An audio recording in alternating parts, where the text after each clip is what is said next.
What's going on, guys? Unknown Player here, and today we're once again talking about Destiny 2, and this time a pretty interesting topic that Bungie discussed in an interview, which is about the rarity of exotics in the sequel. Obviously, it's always been a pretty big topic that used to be really hard to get back in year 1, and now by year 3 they're really easy to get. So everyone's always wondering, how are they going to be done in Destiny 2 this time around? And that's what I'll be discussing from Bungie's interview, on top of a few other things as well.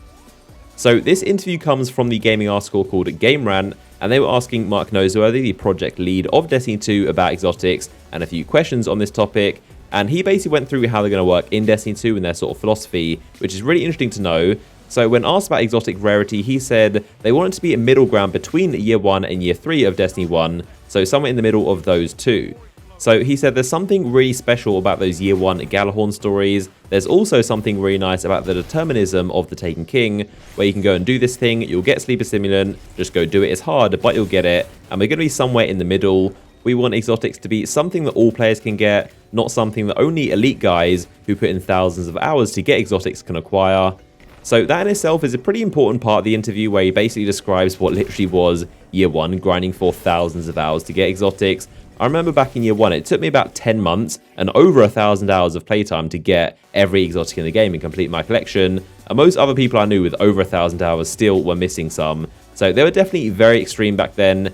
And then he goes on to say, exotics are a really special part of Destiny. Their guns or armor actually change the way you play. The sandbox game and the moment-to-moment combat is now different because of this thing that happens in my gun or perk on this armor. We want everyone to have that experience, so in some ways we're going to democratize exotics a little bit more, but we still want there to be things that are hard to get and will be highly sought after.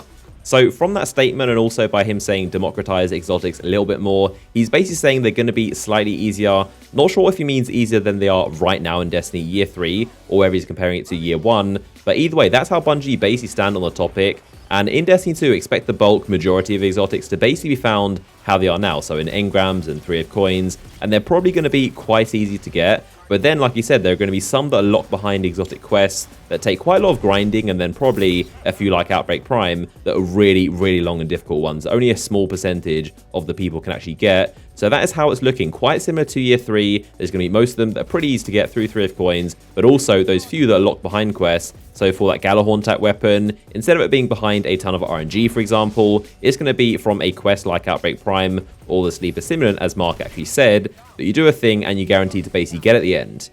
I think what he's saying about everyone having access to the perks and abilities that you get from these exotics definitely makes sense. I can agree, because some exotics are kind of core to the sandbox, like the bones for the hunter or the garrison for the titan. So those being locked away just because you're already unlucky or don't want to play for thousands of hours, that really wouldn't turn out that well. Back in year 1, it was kind of normal because it was our first experience, so we kind of assumed that was how Destiny was. But if they did that right now, people would definitely riot about how rare the drops are. Now, at the same time, it does slightly disappoint me because I don't think there's going to be that Galahorn type weapon in Destiny 2. I don't think there's going to be that famous weapon that you see clips of people screaming and freaking out about, which I think is a bit unfortunate because it was hands down one of the best and most exciting things about Destiny in year 1. That excitement to get these exotics was purely because of how stupidly rare they were. But seeing as they're going to be a lot more accessible, it is definitely good for the majority of players. It's just that general hype and that chase for these drops is going to be a bit lower. And like Bungie said, it's going to be similar to right now in year 3, which you don't really see anyone freaking out and going crazy about getting an exotic drop. It's pretty normal, but I do think it is really good to hear how they want to have more things like Outbreak Prime. He even mentioned Sleeper Simulant and that kind of puzzle. And Outbreak Prime is probably my favorite thing about Destiny 1. It was incredibly hard to get, and also it was a really good weapon, so you get something decent out of it. But in terms of pleasing the most people, this strategy is probably the best because everyone gets most exotics, and then some can be locked behind those quests that require an entire raid team to go through, like multiple times and solve puzzles. So judging from this interview, it's sounding like the Galahorn type weapon is going to be a thing of the past, but instead they're going to be from quests and probably raid exotics. Now, to be honest, I think the only thing people do go mad over these days are honestly God Roll legendary weapons. Those seem to be now what exotics were back in year 1, like that perfectly rolled Ice Luna or a longbow that you might only get once or twice a year, and you've got that friend who still doesn't have it. It's probably going to be the same for Destiny 2, I can imagine. As long as something cool to chase after, that's essentially all that matters, whether it's exotic or legendary. As long as there's that thing that everyone wants and is really fun chase, that is what I think is the most important thing. It is definitely weird how it's flipped between exotics to legendaries in year 2 and 3, but it'll probably be like a god roll weapon or like a weapon mod. but the game is focused around loot. That's the main point, so I'm sure Bungie will have something for us to chase after. So another item I've mentioned a couple times in this video that you can basically guarantee will return in Destiny 2 is of course the 3 of coins. They'll probably be called something different, obtained from a different place, and maybe work in a different way. But going off Bungie's current stance and what they said in this interview, you know they're going to be there, and it's the entire reason they were introduced in Year 2, so they could be accessible to everyone essentially. So as always, do let me know your thoughts down below in the comment section. I'm sure some people will love this, some people wish it could go back to Year 1 Rarity, but I'll be interested to see what you guys think.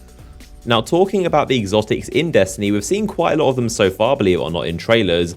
I actually already made a full video going over all the exotic weapons I spotted in the trailers, so quite a lot of them. There's like 10 plus at least, and I'll link that video down in the description if you want to watch it. I didn't go over any of the armor pieces in that video, just the weapons, but it does seem like we've got 3 so far that are definitely exotics. My favourite has got to be this chest piece for the Warlock with the huge gold wings. Probably the fanciest armor piece I've seen in Destiny, and if I was to guess, its perk is probably something to do with like hovering in air or jumping or gliding. Definitely along those lines. There's also these gauntlets for the Titan, which if I was to guess, maybe something to do with shoulder charge, doing more damage, or meleeing in general, or maybe something for the Void Sentinel subclass. He's wearing that normal Seros armor set, which we've seen quite a lot, but the gauntlets definitely aren't from that set, even though the shader does make it look like they kind of match. Also in this clip, you can see with the sword, he's wearing the gauntlets too, which definitely don't match.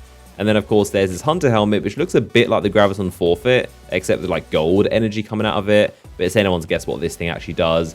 But either way, there's a ton of exotics in Destiny 2 as usual. That's the point of Destiny, collect all the loot. I'm kind of hoping they don't show off any more exotics, to be honest. I want them all to be a surprise and kind of like uncover them and not just know every single one before launch, but we'll have to see. I'm sure they're going to show off a ton more stuff in the summer. So I hope you guys enjoyed that discussion about the exotics in Destiny 2.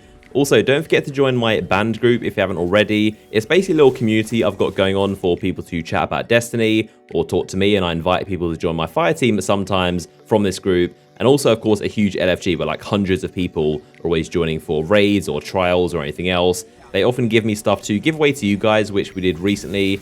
And right now they've got another competition going on where if you create your own band and invite 5 people to join and then put the hashtag Destiny in the group description, then you might win a bunch of gift cards. They're going to be picking 20 winners, and as always, the link to my band will be down in the description. So I hope you guys enjoyed the video. A like rating would be much appreciated, and I'll see you guys in the next one.